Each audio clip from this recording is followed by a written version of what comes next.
Ilmu itu apa? Ilmu itu sederhana, sesuatu yang mudah. Karena ilmu itu fitratallahi allati fataran nasa napa? Misalnya begini, saya orang miskin, nggak punya apa-apa. Sudah nggak punya apa-apa, nggak punya jabatan, terus keluarga yang nggak pati loyal, mungkin istri ada ngidolakan kita, bahkan anak kita sendiri juga nggak ngidolakan kita. Itu kan sial-sialnya orang, anak kita aja nggak pernah ngidolakan kita. Tapi untuk bahagia itu sebenarnya sederhana. Sederhananya begini, orang pinter itu ingin mempertahankan kehidupannya, terus pinter sampai berobat habis banyak ke Belanda, ke Jepang supaya mempertahankan nyawanya. Nah, si miskin ini kalau dia setiap makan, ya Allah, saya dengan makan ini mempertahankan nyawa saya. Sehingga makan itu satu kajian ilmiah bahwa ini luar biasa. Bahwa orang punya Alphard, punya uang 1 miliar, itu tidak mempertahankan sesuatu yang pokok, yaitu nyawa. Orang tidak punya Alphard itu hidup, nggak punya uang 1 miliar hidup. Tapi kalau nggak punya nasi 1 piring, nggak punya air 1 gelas bisa mati. Artinya apa? Orang miskin itu yusyarikul aghniya, sama dengan orang-orang kaya dalam hal kepemilikan hal-hal yang pokok. Tapi kadang-kadang orang miskin itu ya nyon sewu agak belagu, sudah miskin ingin punya Alphard, sudah miskin ingin punya uang, ya dia tersiksa. Harusnya cara berpikir nggak punya Alphard tuh masih hidup, nggak punya uang 1 miliar masih hidup. Yang punya Alphard hidupnya juga pakai nasi 1 piring, yang punya uang 1 miliar juga pakai nasi. Ya kalau itu kan sama, saya punya. Kalau gitu kan bisa miskin rasa kaya. Itu memang harus dilatih. Nah, kalau orang kaya kan rumahnya banyak di mana-mana. Memangnya kalau rumahnya banyak di mana-mana terus tidur di sini 1 jam, di rumah itu 1 jam, malah nggak bisa tidur kan? Tetap aja yang dipakai 1 kamar. Itu gunanya apa punya rumah banyak? Setidaknya zaman miskin itu dia berpikir gunanya apa punya rumah banyak, dipakai ya hanya 1. Meskipun suatu saat kalau dia kaya juga berpikirnya agak rubah. Ya penting punya rumah banyak biar kemana-mana punya rumah, nggak apa-apa. Tapi sementara masih miskin jangan berpikir seperti itu. Nah yang menjadi miskin kacau kan sudah miskin berpikirnya gaya orang kaya. Itu kecelakaan. Lah itu ilmu, maksud saya itu ilmu. Sehingga dulu Nabi ngajari orang miskin itu sederhana. Ketemu orang miskin sama Nabi diajarkan. Nabi diantara ajarannya begini. Ada seseorang man asbaha, orang yang setiap harinya mu'afan fi jasadi, dia sehat, aminan fi sirbi, negara dalam keadaan aman, tidak dalam ancaman, indahu qutu yaumi, dia hari itu punya makan, faka'an nama khizat lahu dunya bihadzafiriha, berarti dia sudah punya dunia dan seisinya. Karena polanya sama. Buat Presiden Amerika itu yang untuk mempertahankan nyawanya ya makan pokok dan minuman pokok, bukan jabatannya sebagai presiden atau punya uang triliunan. Orang paling kaya di Indonesia juga gitu, untuk mempertahankan hidupnya juga dengan makanan pokok. Dan itu orang miskin punya. Nah, kehidupan paling top itu apa? Ya kehidupan yang mempertahankan nyawa itu yang paling top, lainnya itu enggak. Karena mempertahankan nyawa ini super penting. Dan orang miskin bisa. Nah, saya berharap ilmu seperti inilah menjadikan dulu itu kuat ketika melawan Belanda.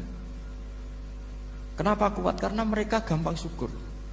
Barokahnya gampang syukur itu selesai dengan dirinya sendiri. Kalau bahasa intelektualnya itu, orang kalau sudah selesai dengan dirinya sendiri bisa berpikir memanfaati pada orang lain. Nah, dulu orang-orang miskin ketika era sahabat, termasuk era para ulama yang mendidik para umatnya, itu selesai dengan dirinya sendiri. Nah sekarang banyak orang miskin juga termasuk orang kaya, bahkan belum selesai dengan dirinya. Wah itu angel, ngajak jihad angel, karena dengan dirinya saja belum selesai. Maka masyhur itu kan ketika perang Tabuk, ada orang datang, kira-kira kalau Indonesia pakai beras 4 kilo, ya Rasulullah yang 2 kilo tak kasihkan keluarga kami supaya bisa makan, yang 2 kilo tak kasihkan jenengan untuk biaya perang. Perang Tabuk itu perang tersulit, disebut perang Dhatil Usra. Sekarang hitung saja, ini coba dihitung, mungkin yang bagian kasir tahu. Kalau 2 kilo kali 3.000, umat Islam pas itu sekitar hampir 3.000. Itu sudah 6.000 kilo. 6.000 kilo itu artinya apa? Orang miskin ketika perang membiayai dirinya sendiri, itu satu. Kedua, dengan mental memberi, orang ini tidak tamak. Barokahnya tidak tamak, tidak nyalahkan yang kaya. Efek dari itu apa ketika perang Tabuk? Sumbangan dari Sayyidina Utsman yang jumlahnya besar sekali, yaitu diantaranya 1.000 dinar. 1 dinar kira-kira 4,25 gram, berarti sekitar 4.000 gram. itu bisa diberikan alat perang. Sumbangan dari Abu Bakar juga bisa dipakai beli kuda untuk perang. Nah bayangkan kalau kebutuhan orang miskin ini untuk makan itu nggak mau urun, wah usaha miskin nggak perlu urun, usaha miskin dipakai alasan terus. Maka jumlah 3.000 ini akan mengurangi anggaran untuk belanja peralatan perang karena untuk konsumsi orang miskin. Udah gitu kadang mangane tanduk itu kan repot. Wes miskin mangane tanduk, nak antri mo kan ribet. Artinya apa? Perang ini tidak fokus karena ngurusi konsumsi untuk orang-orang miskin. Nah, dulu zaman Nabi orang miskin pun semuanya heroik.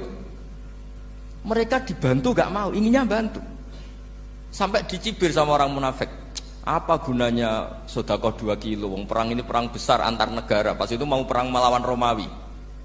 Sampai orang munafik bilang alladzina almizuna almuttawwi'ina minal mu'minina fis sadaqati. Walladzina la yajiduna illa juhdahum faskharuna minhum. Orang-orang munafik digambarkan Allah orang-orang yang mencibir sedekah kecil. Wong untuk perang besar kok sedekahnya hanya 2 kilo. Tapi yang mahal bukan 2 kilonya.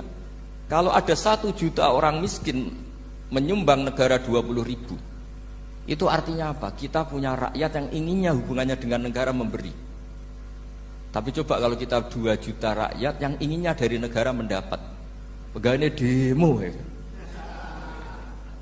Nah ini ajarannya Nabi yang luar biasa. Dulu Nabi itu bisa mendidik orang miskin pun bermental memberi. Nah barokahnya bermental memberi ini mereka selesai dengan dirinya sendiri.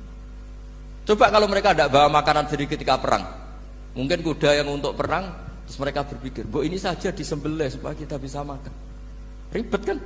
Ngapain beli senjata yang mutakhir, makan saja nggak bisa. Tapi barokahnya mereka urun sendiri. Mereka selesai dengan dirinya sendiri. Ini hebatnya didikan Rasulullah Shallallahu Alaihi Wasallam. Lalu dulu Mbah Hashim dan kawan-kawan itu berhasil mendidik seperti itu.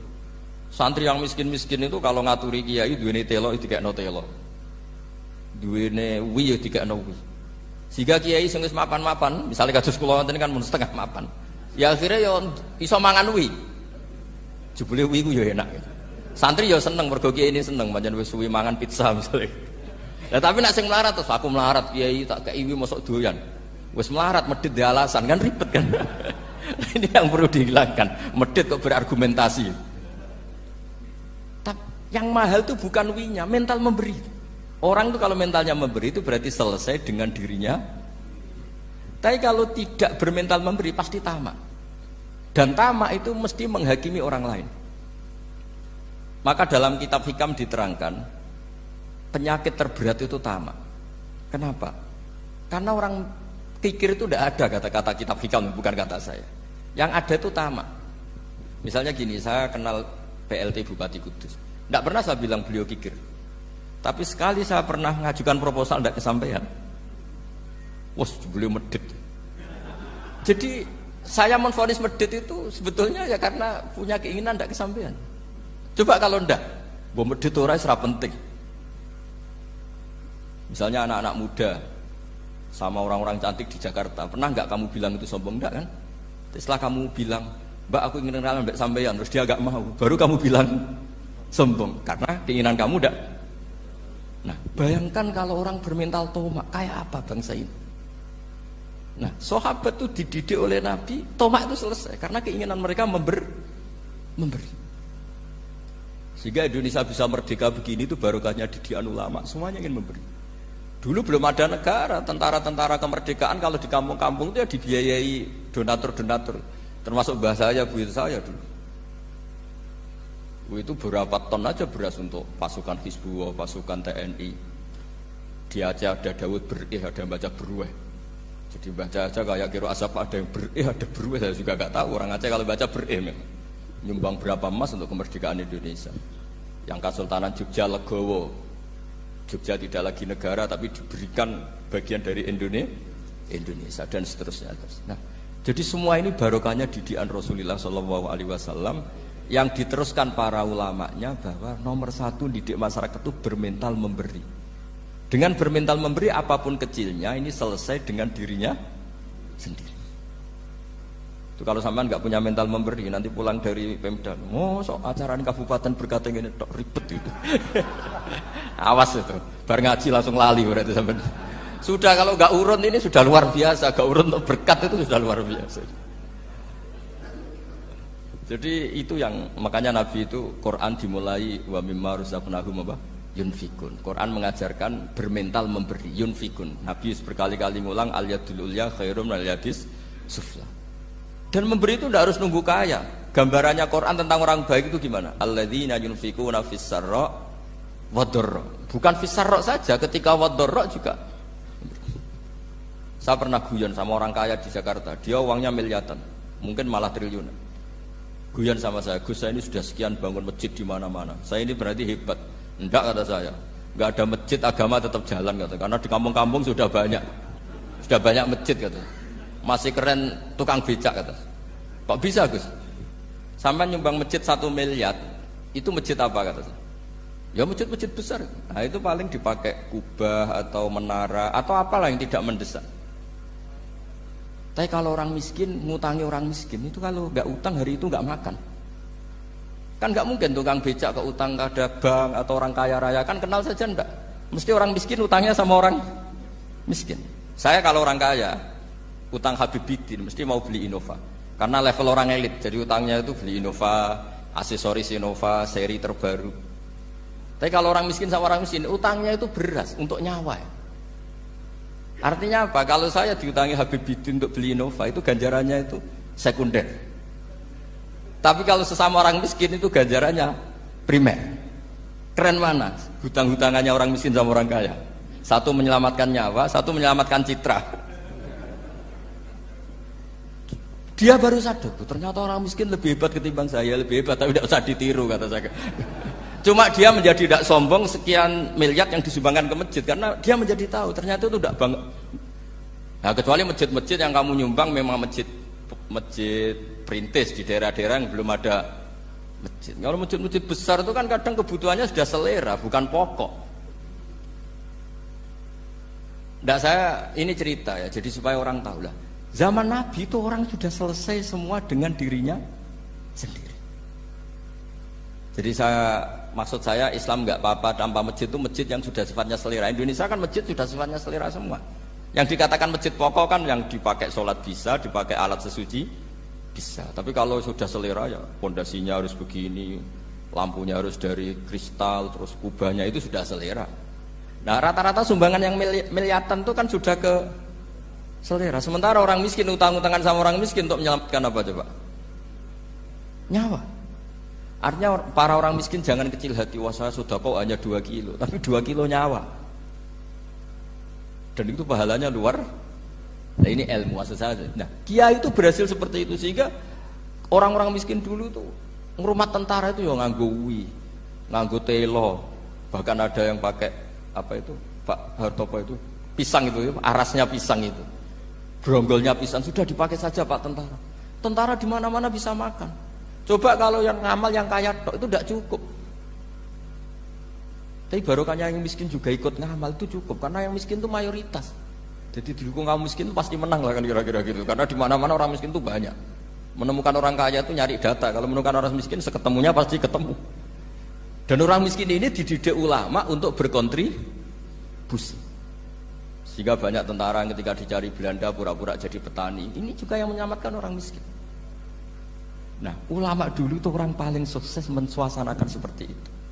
Nah, itu yang diceritakan di perang Tabuk, mimpa di maka tazihu qulubu fariqim minhum. Jadi perang Tabuk itu perang di antara yang paling diceritakan Allah berkali-kali apa? Ya Rasulullah tadi malam saya buruh dan ini dapat 2 sok ya kira-kira berapa kilo lah. Yang separuh untuk keluarga kami, yang separuh saya sumbangkan ke jenengan. Lu coba perang antar negara hanya menyumbang 2 kilo beras, bayangkan.